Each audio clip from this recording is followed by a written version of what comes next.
Bien, Monsieur le garde des Sceaux, Monsieur le président de la Commission des lois, mes chers collègues, en préambule, je tiens vraiment à remercier le président François-Noël Buffet de cette audition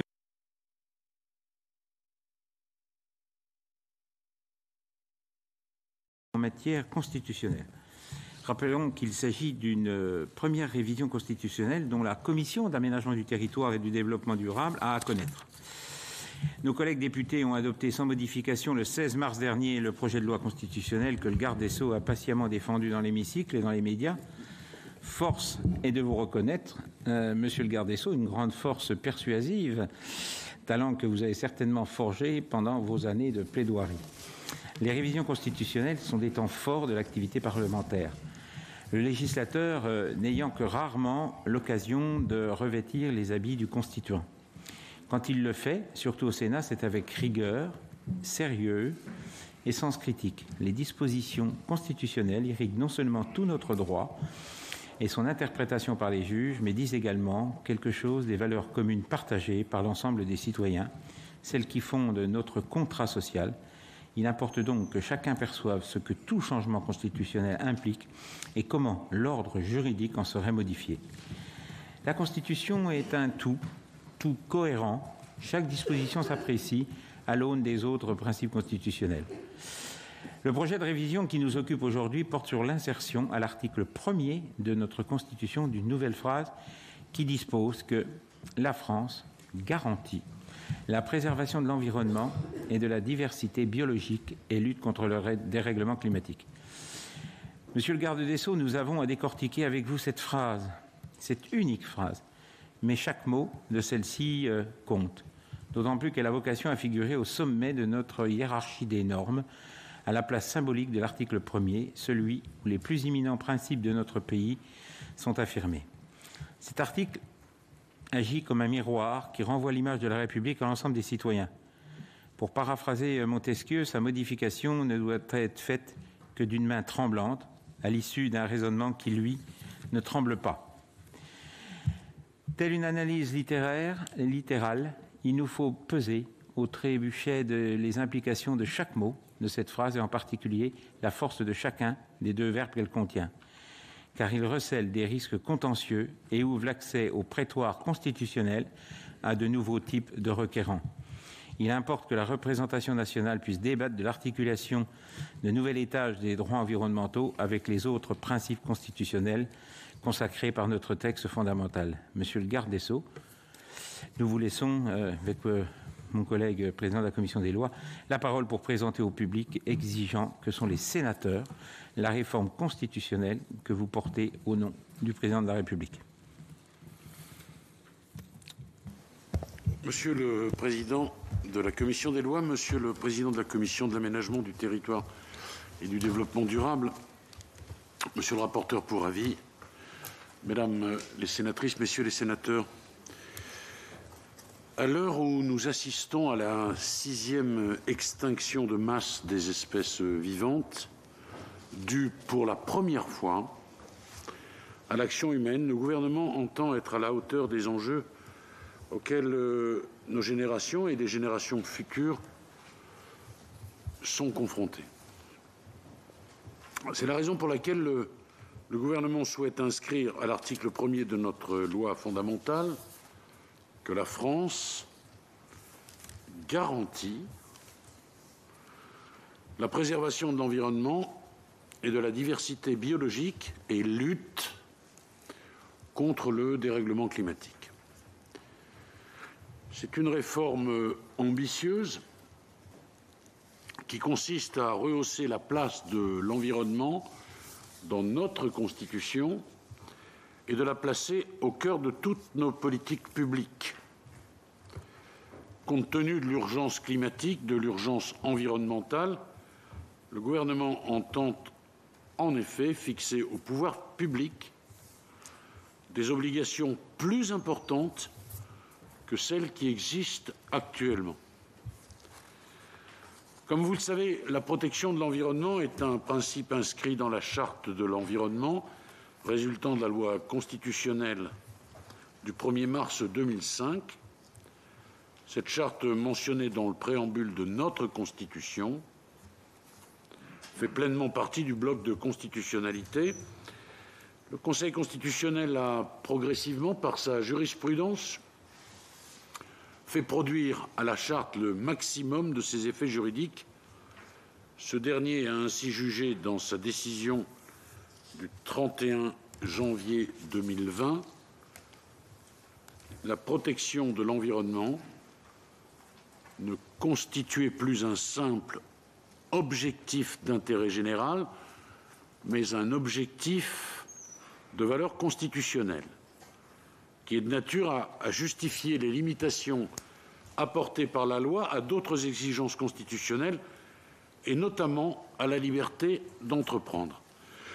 Toutefois, et vous le savez bien sûr, un objectif à valeur constitutionnelle, à la différence d'une règle constitutionnelle ayant un caractère impératif, ne comporte aucune obligation de moyens et nécessite pour sa mise en œuvre l'intervention du législateur. Un objectif à valeur constitutionnelle ne peut pas davantage être invoqué à l'appui d'une question prioritaire de constitutionnalité. Le projet de révision constitutionnelle que nous vous soumettons, en érigeant la protection de l'environnement et la lutte contre le dérèglement climatique en véritable principe constitutionnel, entend aller plus loin que les textes et la jurisprudence actuelle. Tout d'abord, l'inscription de ces principes à l'article 1er de notre Constitution présente une valeur symbolique forte, proposée par les membres de la Convention citoyenne lors d'un exercice inédit de démocratie participative. Que les choses soient claires, il ne s'agit pas aujourd'hui d'opposer démocratie représentative et démocratie participative.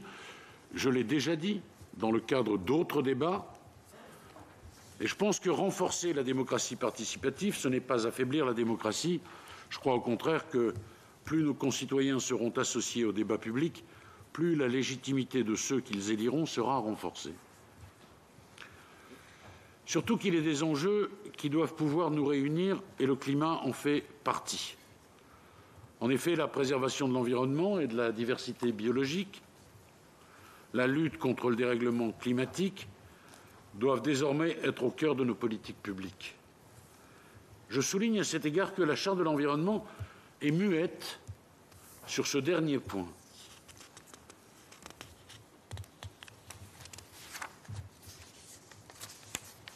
Je tiens à préciser que le gouvernement n'entend toutefois pas introduire d'échelle de valeur entre les principes constitutionnels.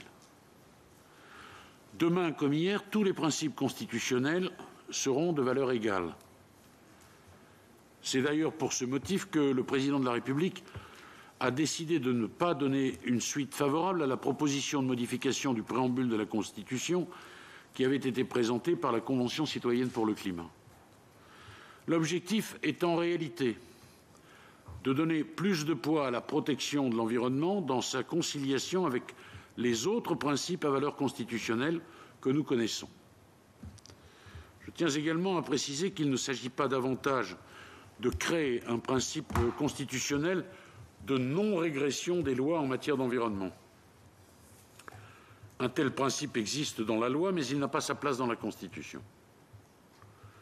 Le gouvernement veut en effet laisser au législateur le pouvoir de préserver efficacement d'autres principes constitutionnels, comme par exemple la protection de la santé.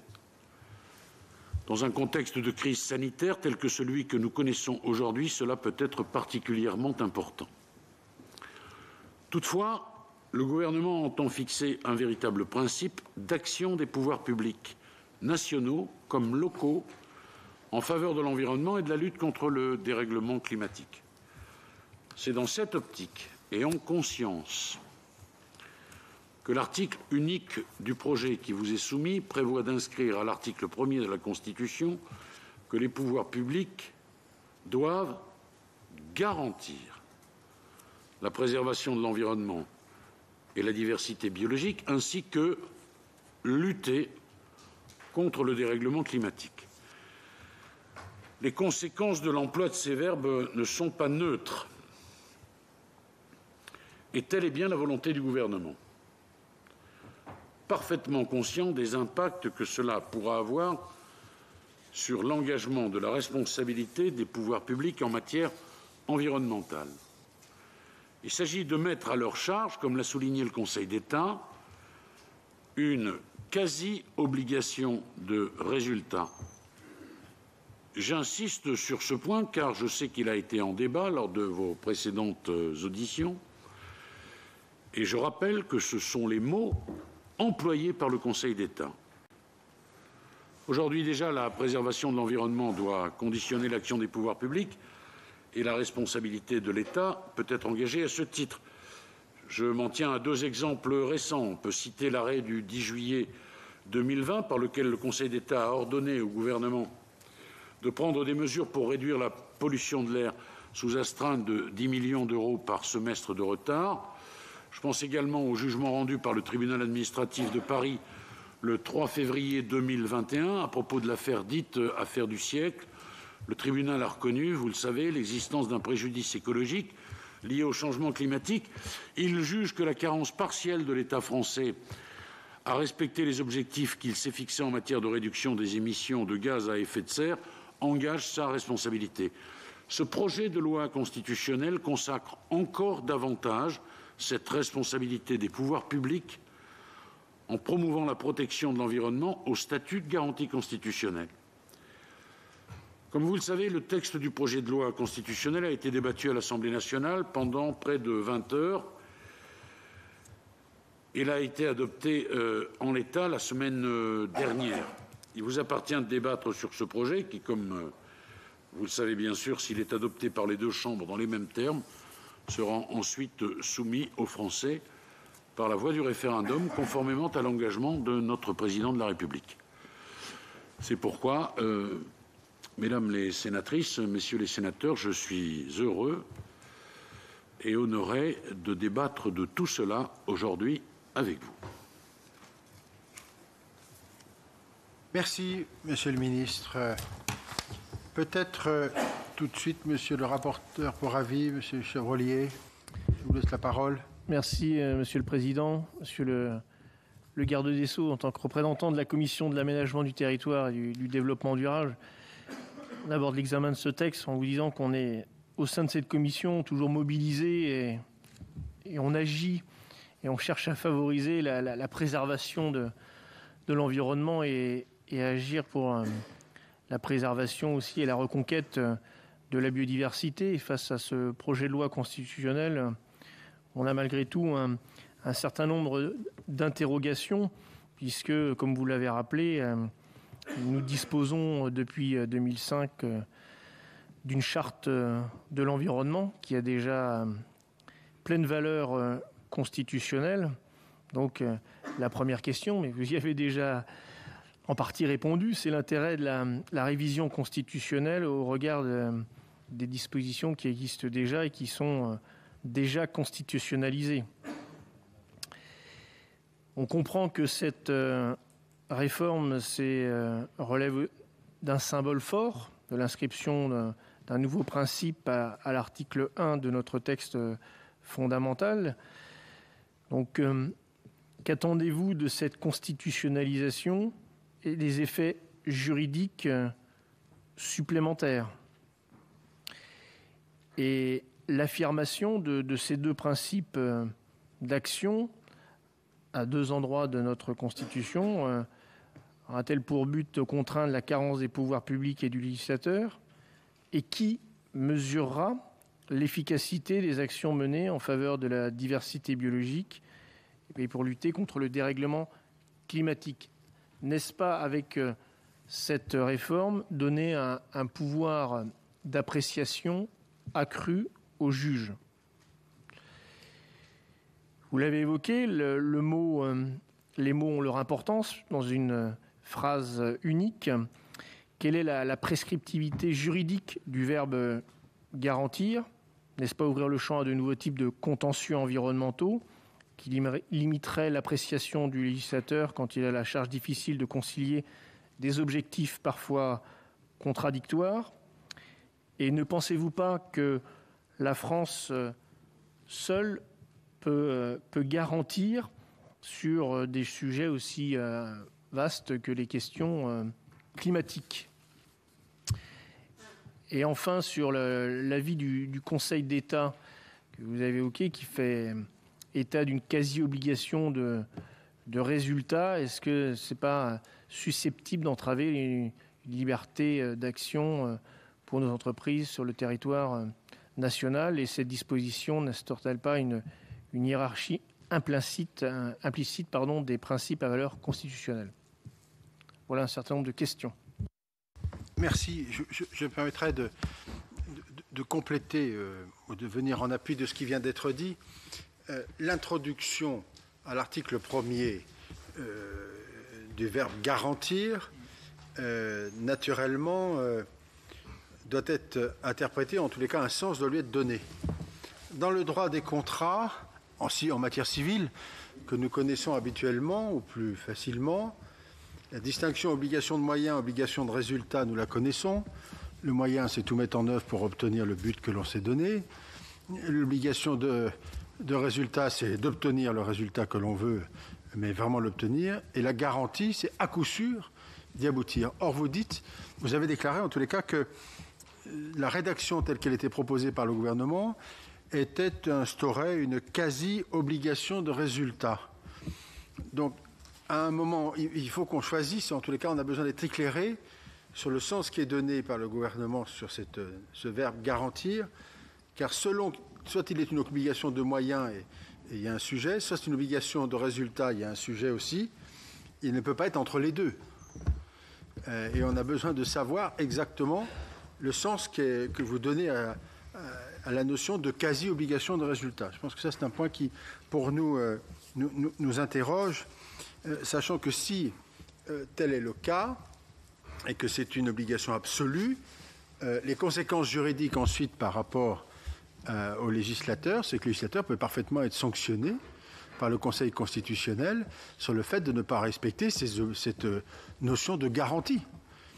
Et de surcroît, cela pourrait laisser entendre que le Conseil constitutionnel serait à la décisionnaire de tout et deviendrait le juge quasiment du travail législatif au-delà même de la protection de la Constitution elle-même.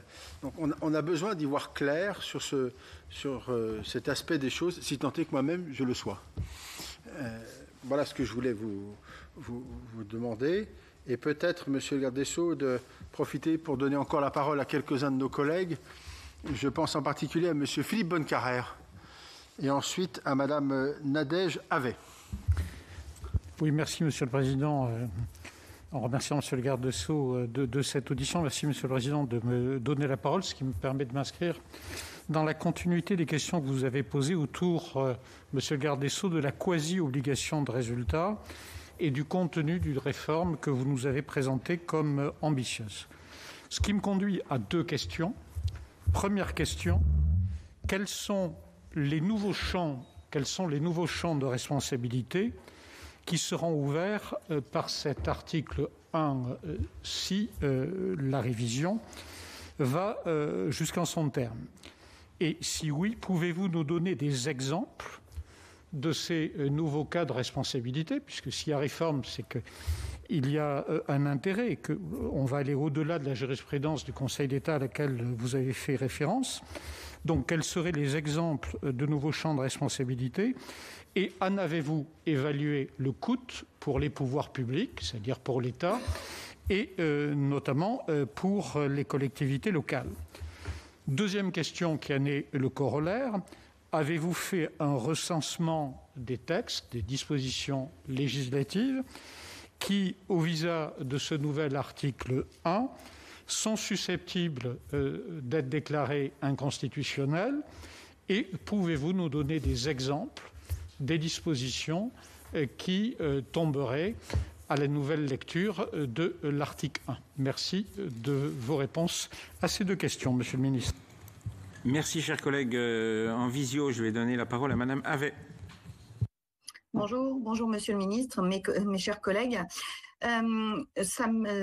Vous poser une question me permet tout d'abord de saluer les travaux réalisés par la Convention citoyenne, qui ont fait un travail remarquable avec des mesures ambitieuses. Depuis 2005, une charte de l'environnement existe. Elle a été reconnue par le Conseil constitutionnel en 2008. Celui-ci indiquait l'ensemble des droits et devoirs définis par la charte de l'environnement en valeur constitutionnelle et s'impose aux pouvoirs publics et aux autorités administratives dans leur domaine de compétences respectives. Pouvez-vous nous dire quel serait l'apport d'une inscription de l'environnement dans la Constitution? Je vous remercie.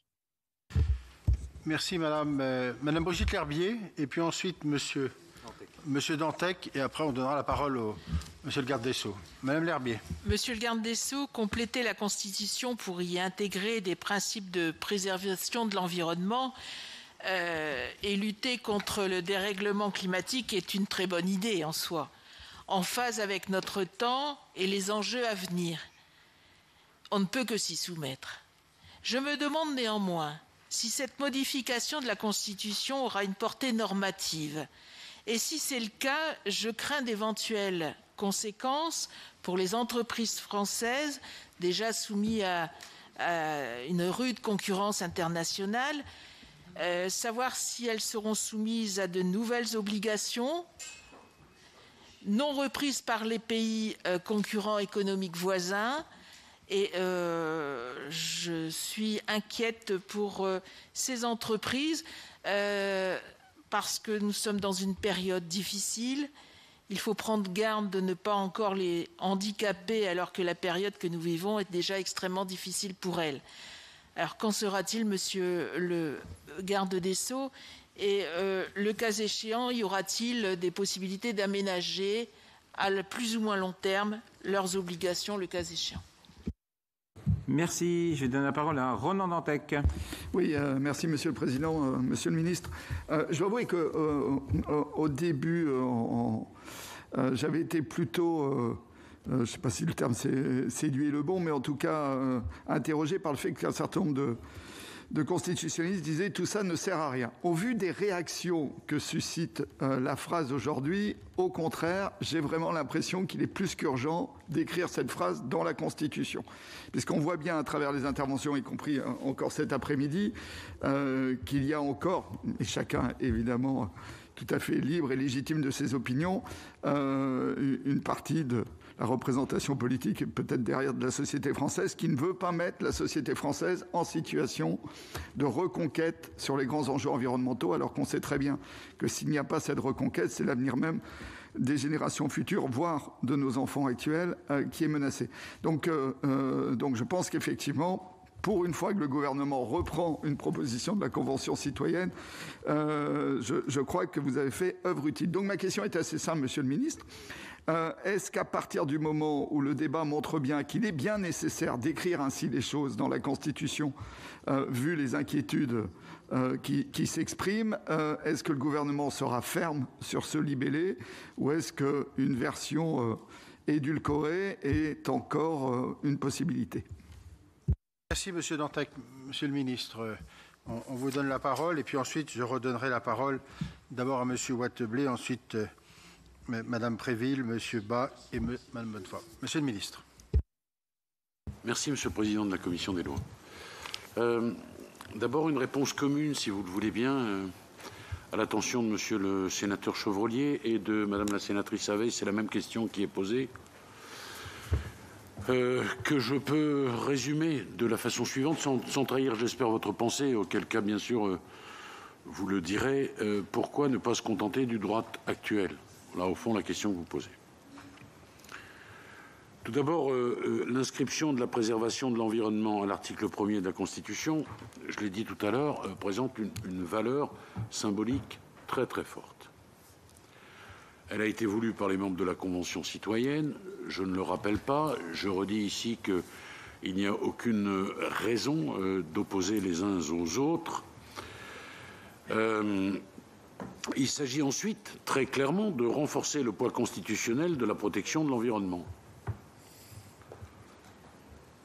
J'ai, tout à l'heure dans le discours, et vous avez reconnu, et je vous en sais gré, que j'avais déjà pour partie répondu à votre question, distingué les différentes analyses, la règle constitutionnelle d'un côté, son caractère impératif, et l'objectif à valeur constitutionnelle qui n'a pas la même force. Il s'agit d'instaurer un véritable principe d'action des pouvoirs publics. C'est l'engagement du président de la République et du gouvernement.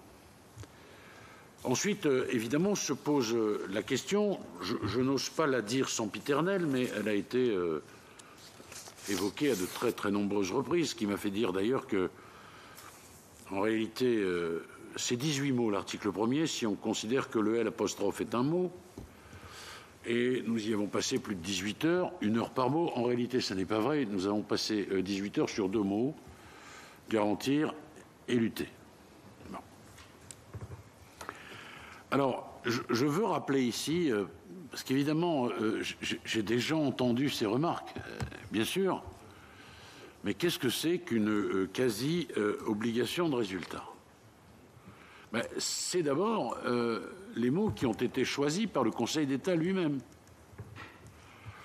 C'est, à mon avis, plus qu'une obligation de moyens et moins qu'une obligation de résultat.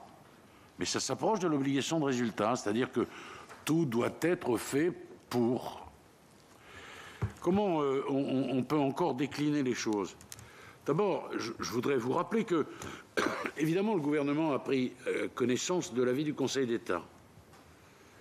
Et le gouvernement a souhaité aller plus loin que la norme constitutionnelle qui existe, en introduisant une véritable obligation d'action positive à charge des pouvoirs publics, qualifiée de quasi-obligation de résultat par le Conseil d'État. Et ce risque, nous souhaitons le prendre. La maison brûlée, pour reprendre l'expression du président Chirac il y a bien longtemps de cela, des choses ont été faites, incomplètes en ce qui concerne la charte, et j'y reviendrai le moment venu, notamment sur le dérèglement climatique. Nous souhaitons aller plus loin, parce que la maison brûle encore plus, et que l'incendie a consommé une partie de la maison. Donc il y a à la fois une volonté politique, et me semble-t-il une nécessité d'aller plus loin. Et monsieur le sénateur Bonnecarrère, je ne peux pas vous dire ce qui sera sanctionné comme étant inconstitutionnel par définition, parce que je n'ai pas comme qualité la médiumnité, mais je pense que le législateur fera attention, comme il le fait habituellement, de ne pas voter une loi dont il pourrait a priori penser qu'elle est inconstitutionnelle. C'est la première chose. Quant aux collectivités locales, l'article 34 de notre Constitution confie à la loi la fixation des principes fondamentaux de la préservation de l'environnement. La garantie qui est posée par le projet de loi pèse d'abord sur l'État. Et ensuite, vous faites ce geste et il est tout à fait évocateur de la réalité. Si, bien sûr, une collectivité territoriale viole les obligations elle pourrait engager sa responsabilité. Mais en citant tout à l'heure dans le discours deux procès déjà que nous connaissons tous, nous voyons qu'il existe déjà un contentieux et qu'il y a une judiciarisation. Mais la volonté, je le redis, c'est d'aller plus loin. On a prêté un certain nombre d'arrière-pensées. Nous en reparlerons sans doute le moment venu. Moi, je crois véritablement que l'environnement est désormais une préoccupation à laquelle, j'ai envie de dire, personne ne peut se soustraire. Il y a ce que nous allons laisser à nos enfants et nous nous rendons compte tous les jours. Il suffit de regarder la météo, enfin, pardonnez-moi, pour avoir, comment dirais-je, une situation tangible sous les yeux, situation qui, d'un point de vue climatique, par exemple, se dégrade. Ce qui n'était pas le cas quand la charte a été envisagée, même si on pouvait pressentir un certain nombre de choses. De ce point de vue, d'ailleurs, je sais que certains ont été visionnaires. Mais des années plus tard, il faut aller plus loin. Voilà le sens de ce texte, et voilà ce que, à cet instant, je peux vous dire à propos des questions qui m'ont été posées. Sur la rédaction, est-ce que le libellé peut bouger? Voilà ce qui m'est demandé. C'est toute la dernière question. Il bougera si le Sénat estime qu'une autre rédaction est préférable. Moi, je ne peux pas imposer les deux mots auxquels je tiens. C'est vous qui votez. Ça n'est pas moi, et fort heureusement. Mais la rédaction que nous proposons a été adoptée par l'Assemblée nationale. C'est issu de la Convention citoyenne et ça correspond exactement au renforcement souhaité par le gouvernement. Voilà ce que je peux exprimer de la façon la plus simple, la plus franche et la plus directe auprès de vous. Merci, Monsieur le Ministre. Alors, la parole est à Monsieur Denis Wattebled. Merci, Monsieur le Président. Monsieur le garde des Sceaux, bien sûr qu'en tant qu'élu de la Nation, nous avons tous à cœur la préservation de l'environnement. Comme vous l'avez dit, de laisser un monde d'après à nos enfants. Mais l'intention du gouvernement d'inscrire la défense de l'environnement dans l'article 1er de la Constitution est louable, mais réformer la Constitution n'est pas un acte anodin. Alors que la protection de l'environnement est déjà consacrée par le préambule, vous l'avez rappelé, de la Constitution qui est la Charte de l'environnement de 2005, ce changement apporté à la Constitution interroge à plusieurs titres, comme d'ailleurs l'a souligné le Conseil d'État. D'abord, les difficultés d'interprétation qui résultent de ce changement, les effets de l'utilisation du terme « garantir », et vous l'avez rappelé, sur les objections de résultats. Et voici mes trois questions. D'abord, quels sont les effets juridiques qu'attend le gouvernement sur cette réforme constitutionnelle? Vous avez exposé une partie, pouvez-vous compléter? Pouvez aujourd'hui nous garantir que le principe de préservation de l'environnement ne prendra pas le pas sur la défense des libertés publiques ou d'autres droits, comme le droit au logement ou le droit à la propriété? Et surtout, ce changement constitutionnel va-t-il pas constituer de nouveaux contentieux qui bloqueront tout projet futur, que ce soit projet d'urbanisme, économique ou autre, car dans la crainte, je pense que plus personne ne bougera. Merci. Madame Préville. Merci, Monsieur le Président. Monsieur le garde des Sceaux, donc je partage effectivement qu'on ne peut se soustraire à l'impératif d'agir vu la situation actuelle. Et je partage aussi que la valeur symbolique, c'est toujours quelque chose de très fort et c'est un signal important qui est envoyé à toute la société. Alors moi, j'ai d'abord une petite question, parce que qui est sans doute pas grand-chose. Pourquoi diversité biologique et pas biodiversité? Donc, et puis d'autre part, garantir la diversité biologique, alors que comme vous l'avez dit, on assiste à la 6e extinction, est-ce que cela sous-entend que toute mesure législative à venir doit faire en sorte que cela ne contribue pas à la perte de la biodiversité? Et qu'est-ce qui fera foi en l'état? Pour ce qui est de lutter contre le dérèglement climatique, est-ce que c'est la même chose? C'est-à-dire que, par exemple, toute mesure qui ne serait pas conforme à la stratégie nationale bas carbone, puisque c'est ce qui va nous permettre de lutter contre le dérèglement climatique, est-ce que c'est ce qui va arbitrer, en fait? Et notamment, puisque vous avez juste un petit peu parlé du droit d'entreprendre, et j'aurais voulu savoir comment ça s'articulait. Et après, j'ai noté une petite nuance. Alors, on a parlé d'obligation de moyens de résultat, et vous avez parlé d'obligation d'action. Est-ce qu'il y a une différence entre action et moyens? Voilà, je vous remercie. Merci, Madame. La parole est à Monsieur Philippe Bas. Merci beaucoup, Monsieur le Président. J'entends bien à travers toutes les questions qui sont posées qu'il y a quand même parmi nous beaucoup d'interrogations, Monsieur le Ministre, sur la conciliation entre les principes. Et vos réponses ne m'ont pas complètement rassuré sur ce point, puisque cette quasi-obligation de résultat, elle signifie au fond qu'on va faire quand même prévaloir la préservation de l'environnement, la préservation de la biodiversité sur le progrès économique et social. Or, j'ai lu dans l'article 6 de la Charte de l'environnement que la définition même du développement durable, c'est la conciliation entre ces principes.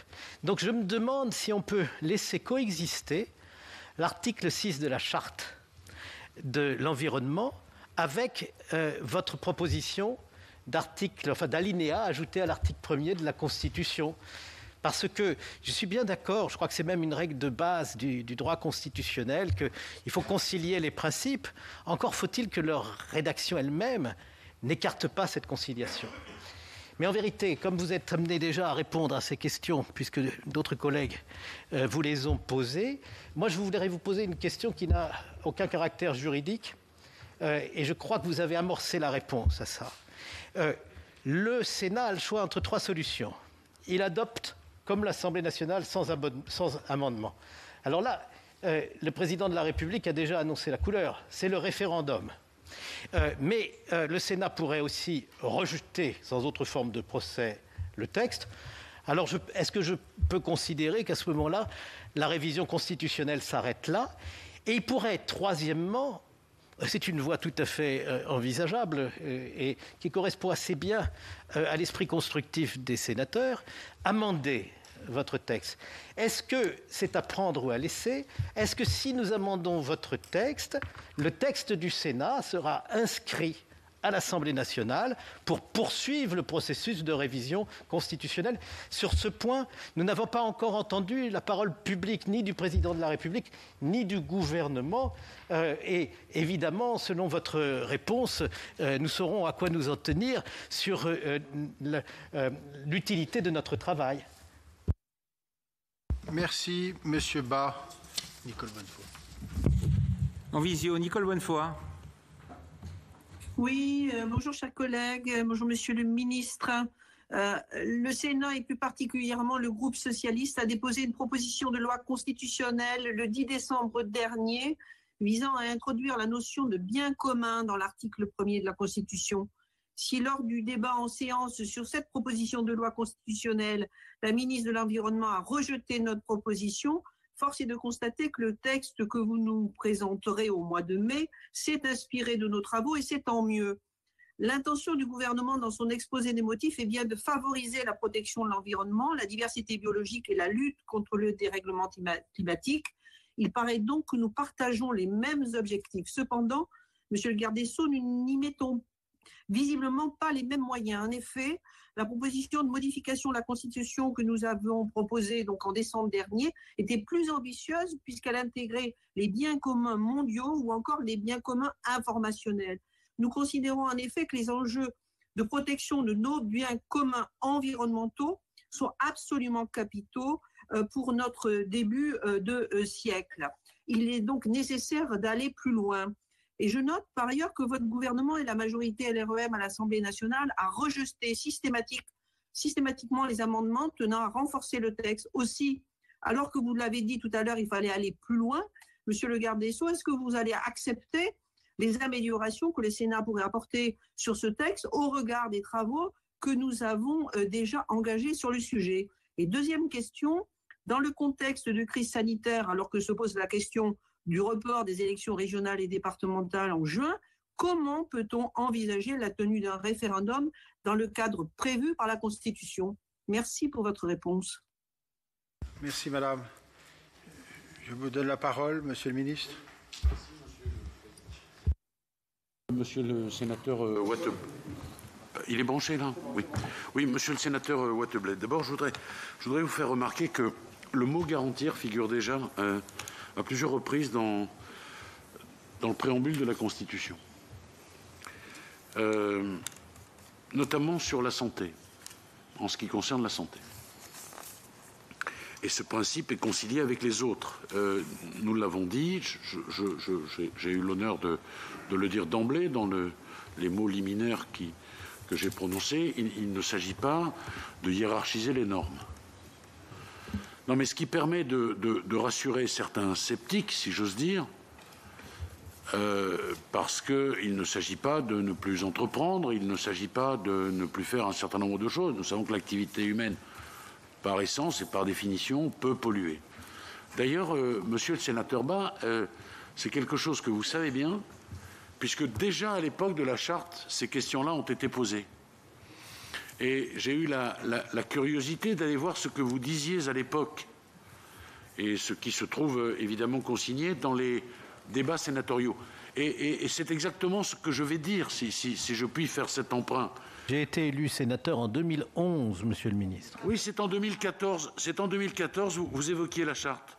Je vais vous remettre le document. Il ne faut pas que vous pensiez que j'ai extrait des propos dans le cadre d'un autre débat. Vous parliez à l'époque d'environnement. Avant, vous n'étiez pas sénateur. Moi, j'étais encore moins ministre, si j'ose dire. Mais je pense que vous allez vous reconnaître. Vous dites, certains sceptiques, y ont vu une forme de désarmement unilatéral dans la compétition économique. Pourtant, nul ne conteste aujourd'hui, notamment au travers des effets de plus en plus tangibles du réchauffement climatique, que l'humanité doit inventer de nouveaux modes de développement pour assurer son avenir. Bon. Donc le temps est arrivé, nous avions la charte, nous estimons qu'elle n'est pas suffisamment complète, notamment sur la question dérèglement climatique. Nous estimons également, et je l'ai dit, je l'ai déjà exprimé à plusieurs reprises, que sa portée nous semble insuffisante. C'est pourquoi nous allons vers ce texte nouveau. Vous disiez aussi à l'époque, monsieur le sénateur, et je ne peux que vous rejoindre, que vous estimiez qu'il était bien logique, au fond, que la France fasse partie des nations pionnières. Et je voudrais vous dire, de ce point de vue, que l'inscription dans notre Constitution à l'article 1er de ce que nous souhaitons inscrire fait de la France un pays pionnier en la matière. Peu de pays, dans leur Constitution, à ma connaissance pas de pays d'ailleurs, mais je peux être démenti, ont eu cette audace, qui n'est pas qu'une audace. C'est la première remarque que je souhaitais faire de nature contextuelle, pardonnez-moi. Donc, monsieur le sénateur Wattebled, les effets juridiques, je les ai expliqués à plusieurs reprises. Il faut concilier les principes sans mettre certains principes au-dessus des autres. Ensuite, s'est posée la question de biodiversité et de diversité biologique. En réalité, le Code de l'environnement précise déjà que ces termes sont synonymes. Donc, il n'y a pas de difficulté. Il fallait en choisir un. Nous avons choisi celui-là. Je suis également évidemment interrogé, monsieur le sénateur Bas, encore que je ne sais pas si vous avez renoncé finalement à votre question sur l'articulation de l'article 6 de la Charte de l'environnement et du projet de révision constitutionnelle. Il n'y a pas de concurrence, je vous réponds. Si vous y répondez, j'en serais très heureux. Mais j'avais une autre question que je vous ai posée après. Mais celle d'après, j'y viens. Je sais qu'elle vous taraude.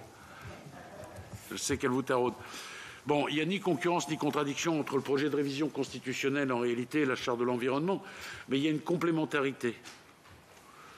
Le projet de loi constitutionnelle ne vise en effet en aucun cas à concurrencer ou à remplacer la Charte, à instaurer en réalité un véritable principe d'action en faveur de l'environnement à la charge, j'ai envie de dire à la charge nouvelle des pouvoirs publics. L'autre question, qui est beaucoup plus politique, celle-là. Oui. Alors d'abord, je vais vous dire un peu comment les choses se sont passées à l'Assemblée nationale et comment on m'a présenté des versions différentes de la situation. En plein débat, le député Aubert, pour le citer, me dit « Mais enfin, vous savez bien que vous faites tout ça pour rien. Moi, je n'ai pas le goût de l'effort inutile, comme vous sans doute, monsieur le sénateur. Vous battez comme un déchaîné, vous êtes arc-bouté sur garantir et lutter, mais vous savez bien que ça ne sert à rien. Parce que le Sénat ne va pas voter ça. » Ah, j'ai dit « Mais bon, mais comment vous me dites ça et pourquoi vous me le dites ?» Et là, il me dit parce que je l'ai lu dans le JDD, c'est ce qu'a exprimé le président Larcher. Alors, je dis, c'est fabuleux, votre conception d'un navette parlementaire, au fond, c'est un premier vote à l'Assemblée nationale et la lecture du JDD. OK. Mais je persiste parce que je suis opiniâtre, comme vous, je vous sais cette qualité. Et donc, le texte est voté. Et là, on me dit, mais maintenant, vous allez voir, on va vous battre au référendum. Et on le dit partout dans la presse. Mais moi, j'ai suivi le Conseil, je n'avais pas lu le JDD. Donc, j'ai lu toute la presse, avec beaucoup d'attention, beaucoup d'intérêt. Et là, j'y ai vu que M. Aubert disait « Mais maintenant, le Sénat va le voter, puis on se retrouvera au référendum. » Donc, je lui ai dit « Rendez-vous dans les urnes. » Bien sûr que je ne souhaite pas que l'on bouge le texte. Pourquoi je ne le souhaite pas? Mais je pense que, monsieur le sénateur Bas, quand vous avez vous-même présenté votre proposition de loi tendant à modifier la Constitution, avec monsieur le sénateur Retailleau, vous étiez attaché aux mots que vous aviez imaginés. Mais là, c'est plus que ça. C'est une convention citoyenne, d'abord. C'est le président de la République. C'est ensuite le Conseil d'État qui nous renforce, au fond, dans l'idée qu'il faut aller loin et qu'il faut présenter une quasi-obligation. Bon. Que me demandez-vous encore? Je l'ai dit tout à l'heure, si vous amendez le texte, ce n'est pas moi le législateur, c'est vous à ce stade. Vous le ferez, mais moi je souhaite garantir, parce que garantir avec le regard que porte le Conseil d'État et qui nous convient, nous souhaitons garantir, et lutter avec le regard que porte le Conseil d'État, nous souhaitons lutter. Donc si nous amendons, vous arrêtez tout? Ce n'est pas ce que j'ai dit, monsieur le sénateur Bas. J'ai dit que vous étiez le législateur. Je dis par ailleurs que je ne suis pas le président de la République, ce qui ne vous a pas échappé. Il m'avait échappé que vous n'étiez pas sénateur avant 2011, mais il n'a pas pu vous échapper que je ne suis pas président de la République. Merci, monsieur le ministre. Comme disent les procureurs, à chaque jour suffit sa peine, monsieur le sénateur Bas. Et nous allons, monsieur le ministre, continuer notre peine pour essayer d'avancer dans nos débats en donnant la parole tout de suite à monsieur Alain Richard. Il est là ou il est en visio? C'est en visio. Je suis en visio, monsieur le président. Très bien. Vous avez la parole, monsieur le ministre. Je salue à nouveau les collègues, en plus de ceux que j'ai salués ce matin.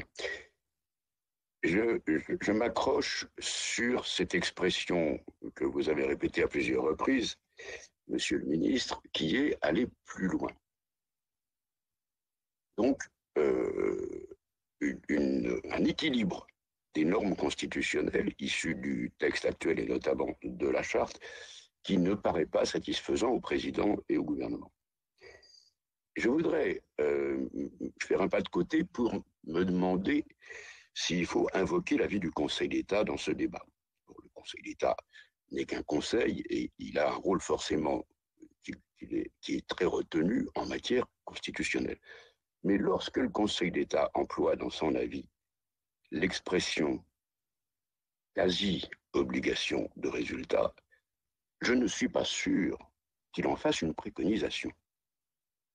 Ma lecture, plutôt qu'il en fait un avertissement. Donc je ne voudrais pas qu'on se pare de l'expression figurant dans cet avis comme un argument forcément positif à l'égard du terme de garantir. Mais ce qui me préoccupe, c'est qu'avec cette volonté de faire coexister une norme de fond qui est dans l'article 1er avec les normes de fond qui sont dans la charte, et en disant l'article 1er va plus loin, donc ça veut dire que dans la conciliation de ces principes, ce qui figure dans l'article 1er aura une prééminence. Je reprends la question de Philippe Bas, ça ne vous surprendra pas. Est-ce que l'équilibre soigneusement délibéré à l'époque, qui figure dans l'article 6 de la charte, reste un équilibre? Ou est-ce que, au regard de ce qui inspirait notamment le contrôle du Conseil constitutionnel jusqu'ici, à savoir un équilibre entre préservation, progrès social et développement économique, est-ce que cet équilibre est modifié? Moi, ce que j'entends et ce qui résultera des travaux préparatoires si ce texte est adopté, c'est que l'équilibre, il est changé. Sinon, je ne vois pas où est l'effet de l'inscription du terme garantir. Et dans ce changement que j'entrevois de la hiérarchie des normes, il me semble que le contrôle constitutionnel sur le contenu des lois va changer, et va changer dans un sens d'exigence, mais de mon point de vue, potentiellement d'exigence déstabilisatrice par rapport à la conduite d'une politique de décarbonation de l'économie et de renforcement de la biodiversité qui pourrait rencontrer ainsi des obstacles très substantiels. Je vous donne deux exemples et je vous demande, si vous l'acceptez, un bref commentaire sur les deux exemples auxquels je pense. Nous avons adopté, ça a été laborieux, une disposition qui introduit une dérogation dans une loi antérieure de protection de la biodiversité, que je me reproche d'avoir votée d'ailleurs, car elle ne prévoyait pas cette possibilité de dérogation alors qu'il était déjà flagrant à l'époque qu'il y en aurait besoin. Et donc nous avons voté cette dérogation très partielle, hein, j'insiste toujours pour dire que ça concerne 3% des surfaces cultivables. Donc l'essentiel de l'objectif de réduction des épandages est bien atteint.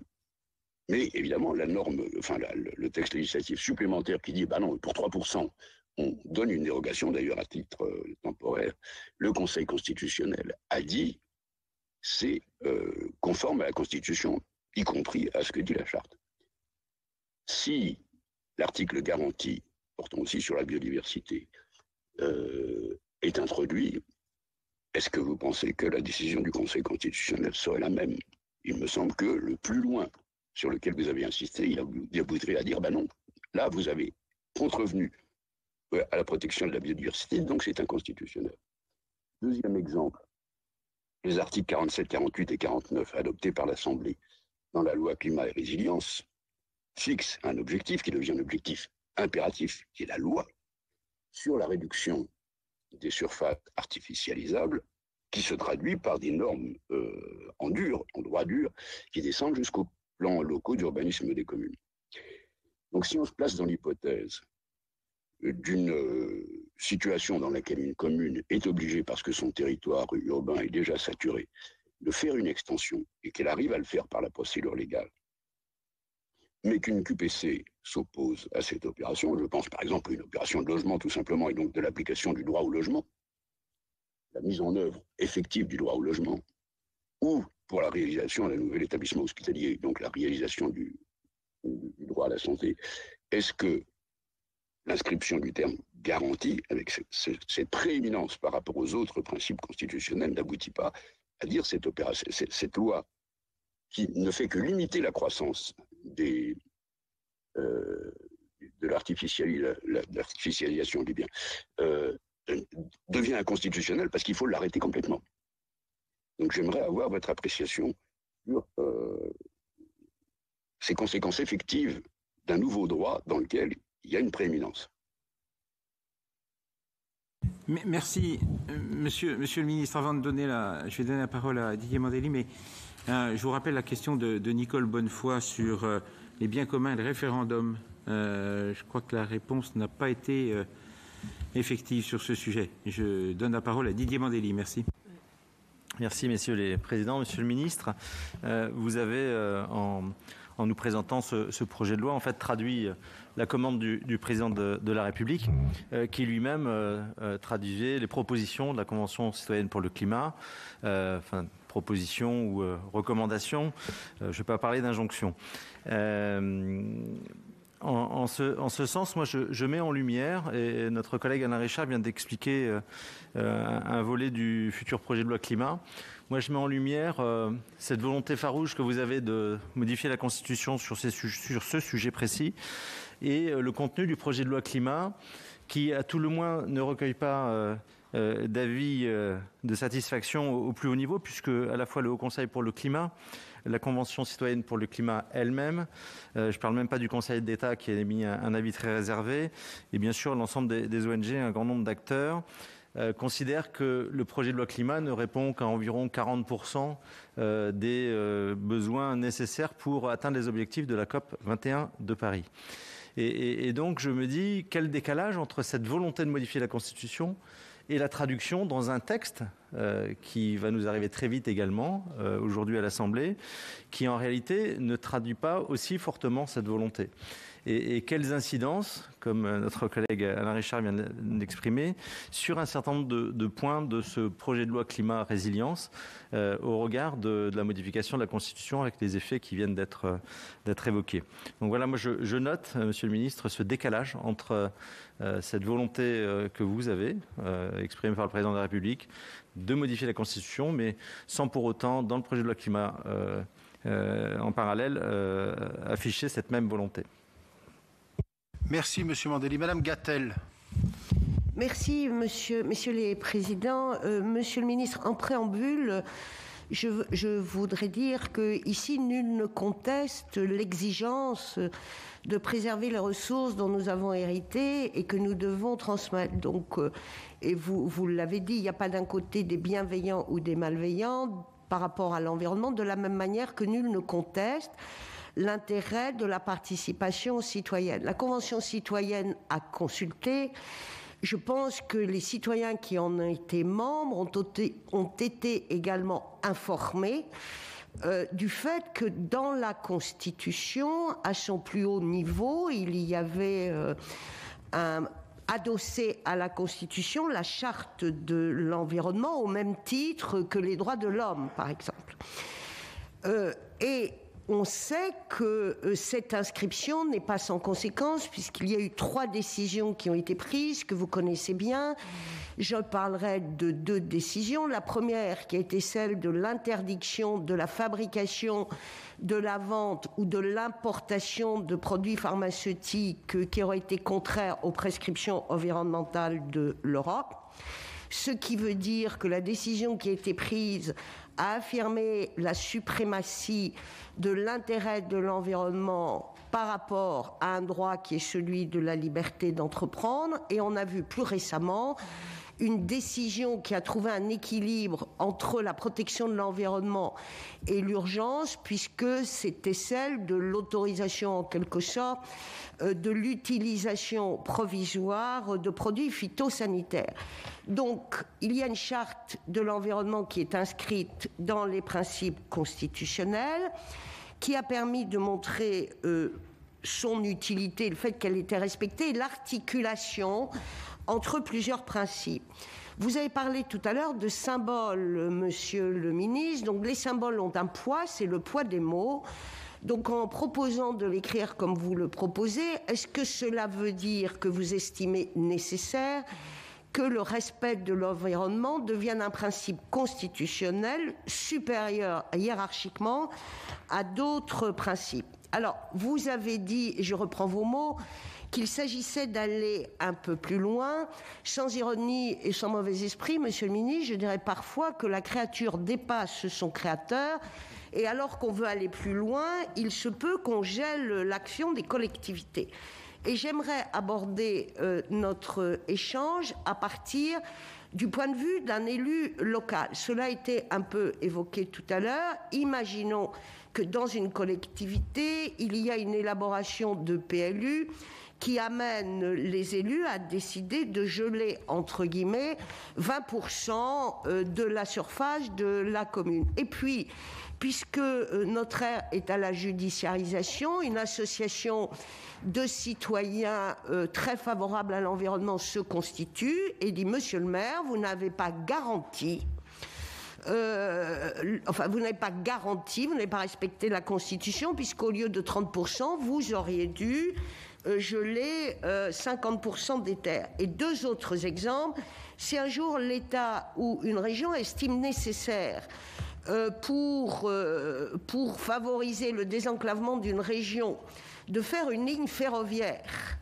y aurait-il là garantie du principe que vous voulez inscrire? Et enfin, les parcs éoliens qui aujourd'hui font l'objet de beaucoup de contestations, ne vont-ils pas être aussi condamnés? Donc, vraiment, ma question n'est pas piégeuse, monsieur le ministre, mais je pars du principe ou de la question du point de vue d'un élu local que j'ai été et dont nous sommes nombreux à être ici et à qui nous avons à rendre des comptes en tant que Chambre des territoires. Je vous remercie.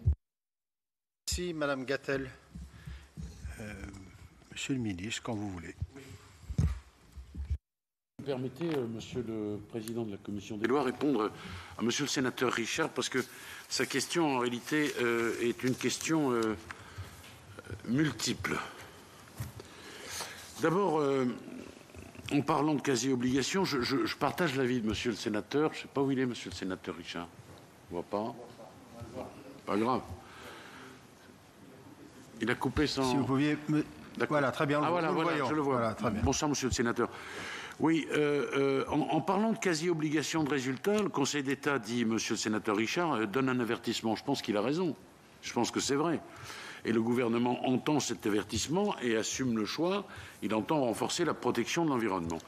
Mais le projet de loi constitutionnelle va en effet changer les équilibres. Pourquoi?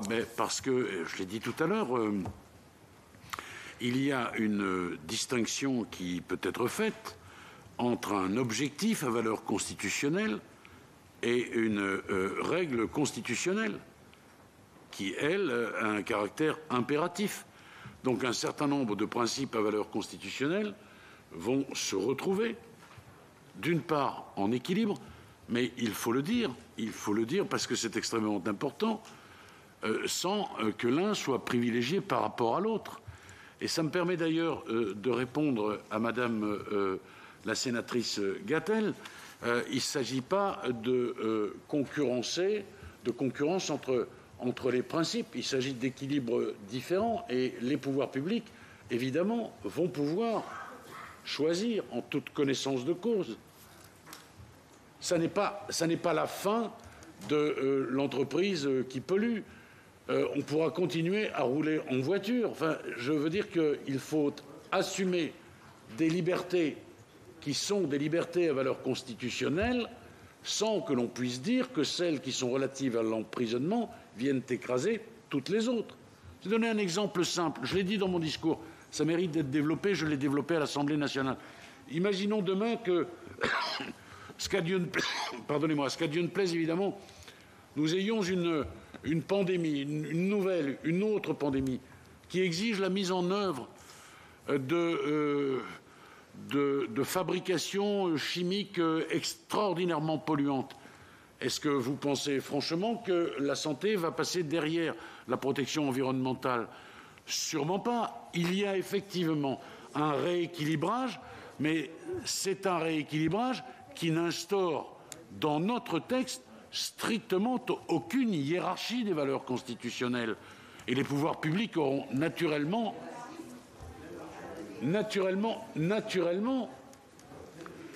mais bien sûr, quand vous évoquez tout à l'heure, et là on est sur le terrain territorial, si j'ose dire, ça n'est pas anormal que la question me soit posée ici au Sénat, mais tout à l'heure, monsieur le sénateur, vous m'avez déjà posé la question.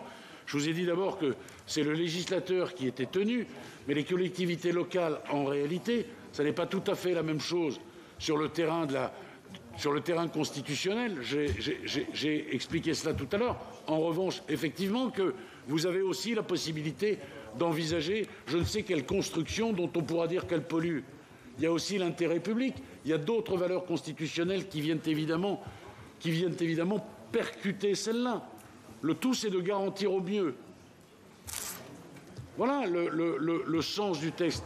Ne faisons pas dire à ce texte, de grâce, que le principe constitutionnel que nous entendons mettre en exergue dans l'article 1er vient écraser tous les autres. Ça n'est pas ça du tout le sens. D'ailleurs, je redis que ce texte ne vient pas contredire la charte, il vient compléter la charte.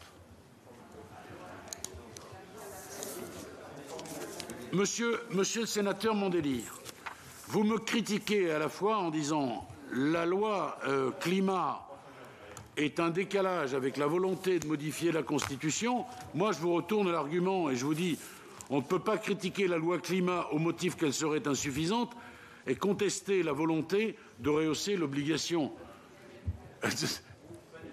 constitutionnelle que nous souhaitons mettre en place. Et le moment n'est pas venu ici. Mais je pense que dans le débat parlementaire, il y aura bien un moment où il faudra que je le fasse, de rappeler ce que nous avons fait pour lutter contre l'environnement. Qu'est-ce que je dois dire d'autre et à qui dois-je encore répondre? Pardonnez-moi. Ah, madame, pardonnez-moi, madame. Oui, vous avez raison, pardonnez-moi. Sur la notion de bien commun, c'est une notion qui a déjà été évoquée dans le cadre des débats, évidemment, et le gouvernement estime que cette notion n'est pas suffisante et pas suffisamment précise pour figurer dans la Constitution. Bon, la Constitution, c'est évidemment, tout le monde l'a dit, tout le monde le sait, la règle commune, et il faut un consensus sur le mot et sur leur portée. Ce n'est pas ironique quand je dis cela, évidemment. Nous avons choisi un certain nombre de mots, vous le savez, j'essaierai de m'y tenir, mais il y a deux questions qui sont revenues, c'est le principe de non-régression, dont on a beaucoup parlé dans le cadre des débats à l'Assemblée nationale. La question des biens communs également. La question des biens communs, nous estimons que la définition n'est pas suffisamment claire pour figurer dans la Constitution. Merci, Monsieur le Ministre. Je crois que Monsieur Richard a redemandé la parole. Je vous donne la parole, Monsieur Richard. Oui, simplement pour essayer de bien préciser où nous en sommes. Tout à l'heure, Monsieur le Ministre, vous avez dit qu'il s'agissait de substituer à un principe de valeur constitutionnelle une règle constitutionnelle.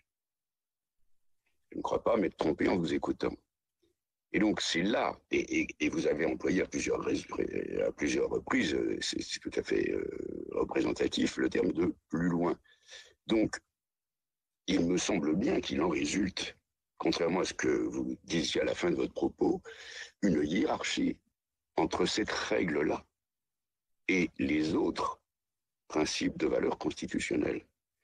Et donc, l'équilibre non quantifié qui figure dans l'article 6 de la Charte, il me semble que s'il y a un changement, c'est bien pour le modifier, cet équilibre, et pour faire prévaloir l'exigence de garantie, aussi bien sur la biodiversité que sur le climat, sur la prise en compte. Donc, il me semble qu'entre le début de votre propos et la démonstration que vous présentiez à l'instant, il y a un glissement et je crains que ce soit tout de même un peu le nœud du problème. Merci, Monsieur le Ministre. Monsieur Philippe Bas et ensuite Monsieur le Ministre. Merci, Monsieur le Président. Monsieur le Ministre, je vous prends au mot. Aller plus loin, oui, mais où? Dites-nous où.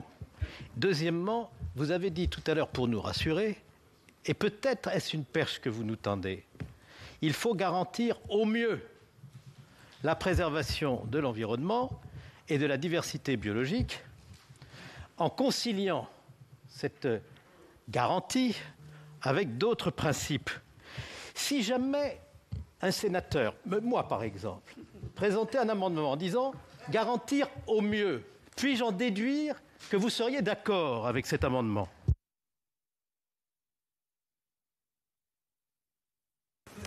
Non. Ministre, vous avez la parole.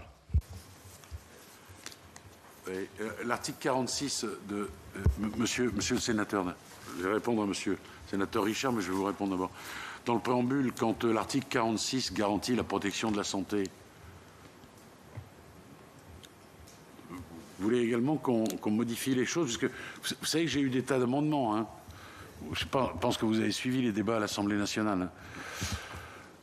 Les crevettes, les éleveurs, les langues régionales, le voile, j'en passe et des meilleurs. Je n'ai pas tout ici. Moi, j'essayais de circonscrire le débat en disant non, mais on ne parle pas de ça, voilà. Et donc, ça donnait quelque chose d'assez cocasse qui, j'en suis sûr, n'aura pas lieu du tout au Sénat. Qu'est-ce que ça donnait, au fond? On introduisait un amendement sur le voile. Et moi, je disais, mais je ne veux pas qu'on parle de ça, on circonscrit. Et là, on me disait, mais alors, le voile ne vous intéresse pas. Et l'immigration ne vous intéresse pas. Et le terrorisme ne vous intéresse pas, Monsieur le Ministre. Alors, c'était très curieux, cette façon de faire, parce qu'au fond, moi, j'étais bloqué sur mon texte, et c'était bien légitime. Mais ça permettait aux parlementaires de développer chacun leur sujet, pour ne pas dire parfois leur marotte. Moi, je restais quoi, naturellement, et on insistait toujours pour dire, vous voyez, ces sujets n'intéressent pas le gouvernement, ils n'intéressent que nous. Donc je suis certain que nous n'aurons pas ce type de débat au Sénat, j'en suis absolument convaincu, mais je dois vous rappeler que l'article 46 du préambule garantit la protection de la santé. Voilà, pas au mieux, la loi ne peut pas être bavarde. Garantie, ça veut dire garantir au mieux. Ça ne peut pas être garantir en pire, monsieur le sénateur. Donc je n'imagine pas qu'un amendement comme celui-là soit déposé. Garantir, c'est garantir. Monsieur le sénateur Richard, pardon. Ce que je veux expliquer, mais sans doute me suis-je mal fait comprendre. Aujourd'hui, c'est un objectif d'intérêt général qui n'est pas la règle constitutionnelle, et vous le savez. Donc, effectivement,